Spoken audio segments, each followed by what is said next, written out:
Hello everyone, it's Scott, and today we're going to continue Sky Factory 2. Now, you may notice a couple of things differently. I'm going to try a different aspect ratio to the recording. And second of all, I moved the world from a single player mode over to a server setup. So unfortunately it looks like it reset the day, but I was able to recover all of the world that we were working on in the last episode. So since then I've just twerked a bit to build up the trees, so that way we can save a little time when we demonstrate what our friends the silkworms are able to do. So let's get to business.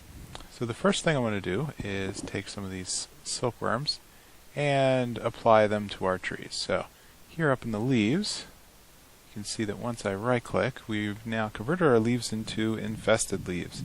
So the ticker up here for infesting is going to count up to 100, and when that happens, these leaves are going to be essentially little pockets of string. So we're going to let the tree infest for a bit, and meanwhile I'm going to take stock of our base. Alright, looks like some of the dirt that we had planted last episode has finished. And I'm just going to collect these and move off the side. So while the infestation continues, maybe we can move some of these dirt and expand our base off to the side. So,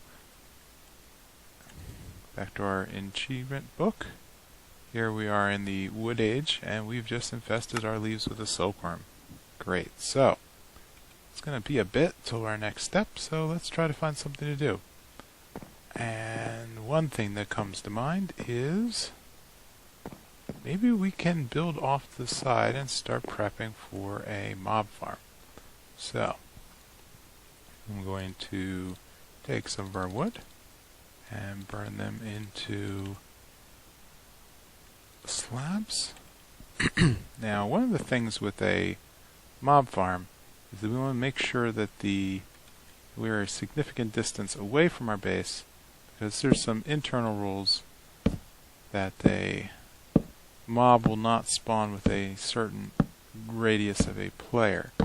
And so the safe distance recommended by this mod pack is 25 squares. So I just lost count of how far we were. 1, 2, 3, 4, 5, 6, 7, 8, 9, 10, 14, and 15, 16, 17.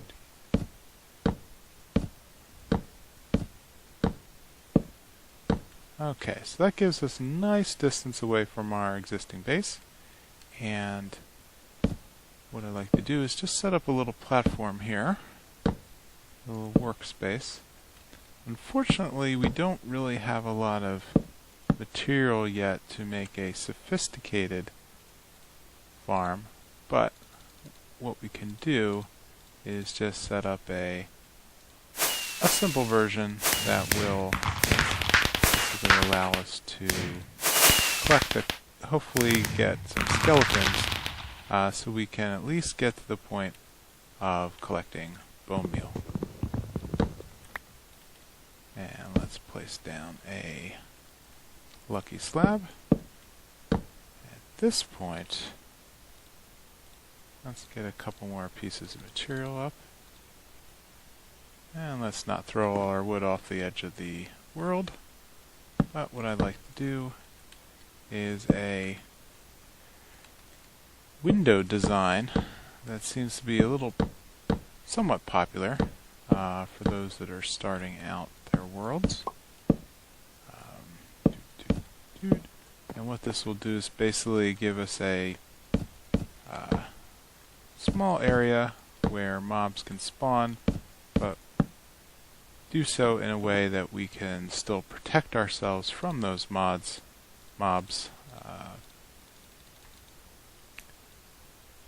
so they don't run amok all over our base.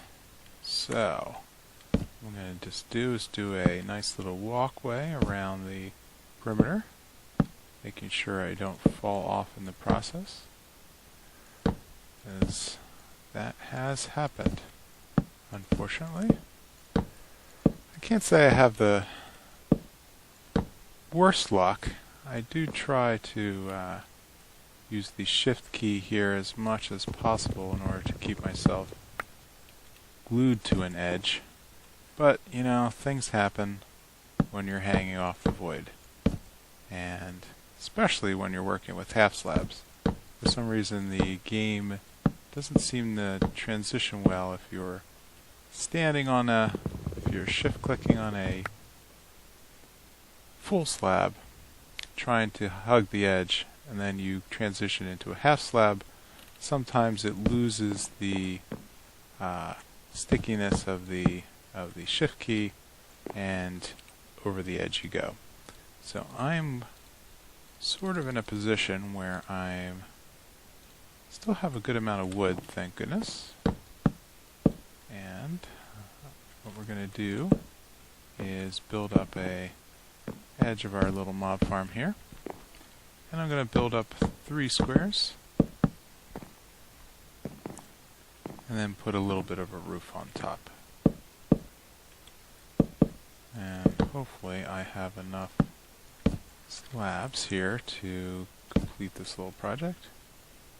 I may not, unfortunately.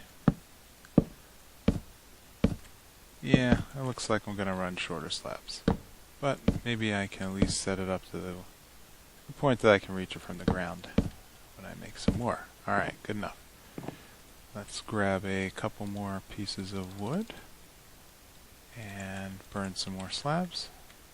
And let's finish the ceiling. So, to build a mob farm, you're basically going to want to create an area within your base that gets total darkness. And it's, how can I explain it? The mob farm basically acts as a concentrator for mobs. See, because in the normal engine, mobs are going to want to spawn everywhere that there is dirt underneath them.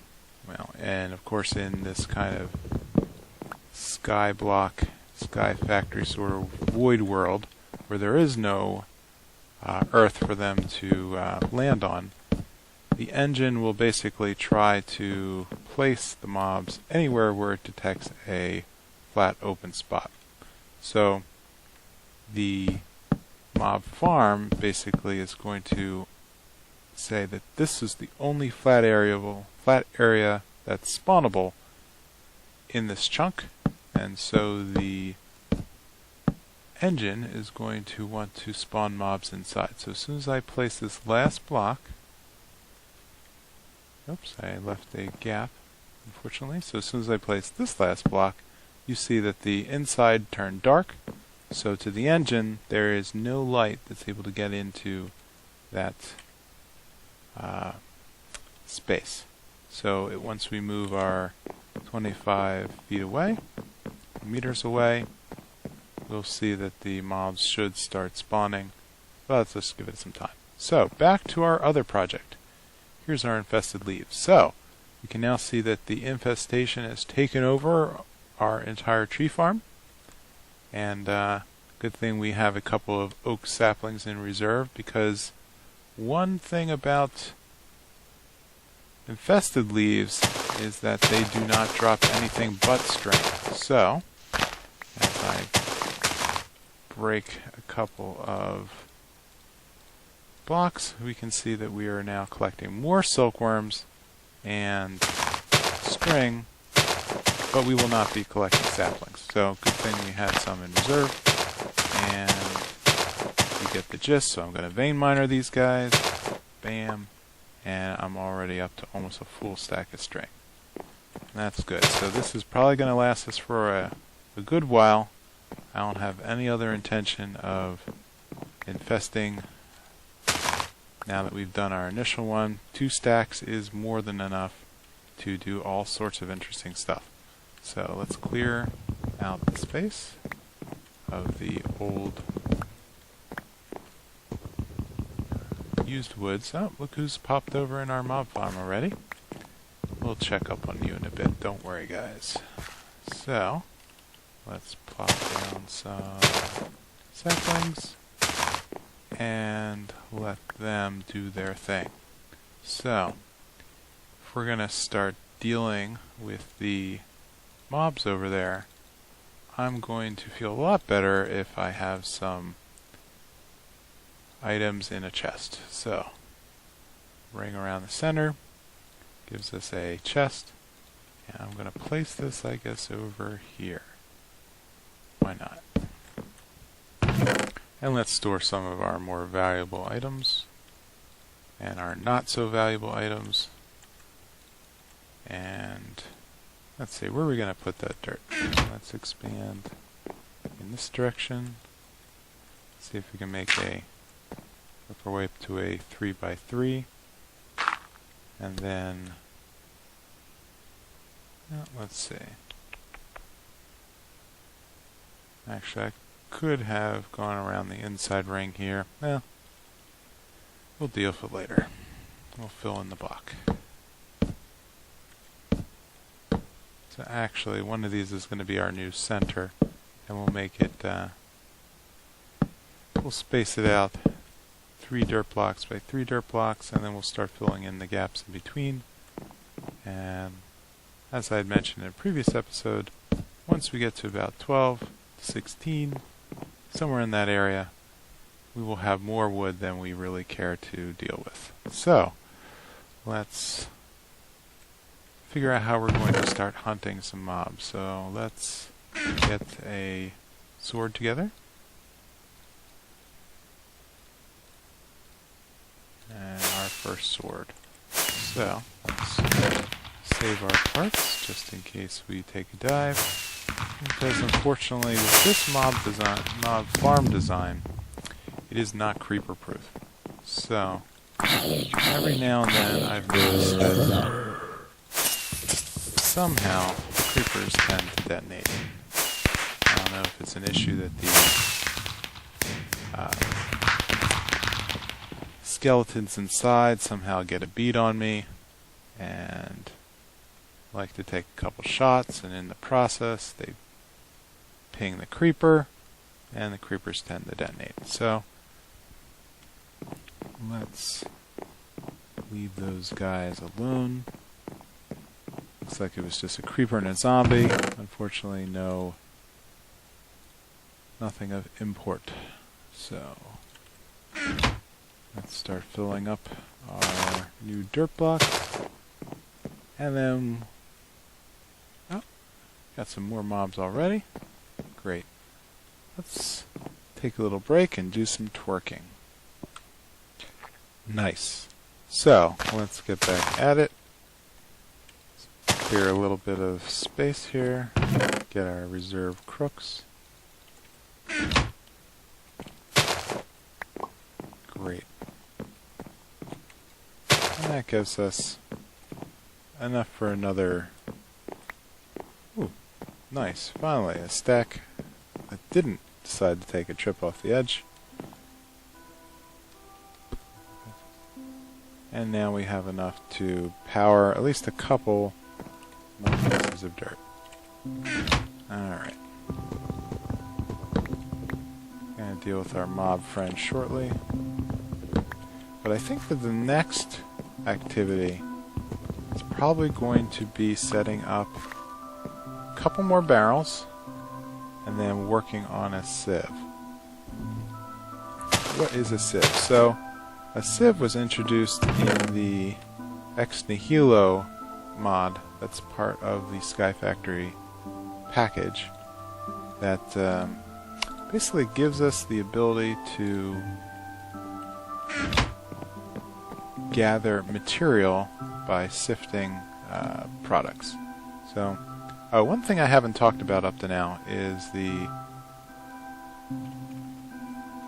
item list here that's part of this mod pack. So, off on the right we have essentially every item that's craftable in the game And what's nice is it actually gives you formulas on how to make those items. And just as a quick explanation, so when you see blinking items, it means there's more than one item in the game that can be interchanged in order to produce the product on the right. So in our case, we are interested in a sieve. So our beginning sieve is the oak sieve, which we're going to need to make some mesh.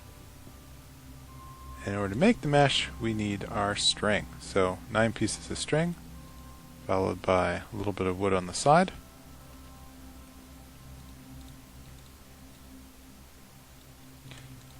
We have 2 pieces. We're going to need a little bit of wood. And bada bing, bada boom, a oak sieve. Great. Now, the oak sieve is going to be our starting point for all sorts of interesting stuff. This is what's going to get us out of the wood age. So, what I'm going to do is right click and hold on the oak sieve, and you'll notice that I'm getting items popping in my inventory that look like little balls. These are stone pieces. So with that, I've ground down my 3 pieces of dirt and produced 12 little pieces of stone. And if I combine those stone in a 2x2 pattern, I now have cobblestone. And 3 pieces of cobblestone now allow me to get on the way towards a furnace. I also got some grass seeds out of the deal. Nice. So, the ex nihilo package basically allows you to grind down dirt into stone, stone into cobble, and then introduces a new tool called a hammer that will allow us to break the cobble and convert it into gravel, and then gravel into sand, and then sand into a new product called dust.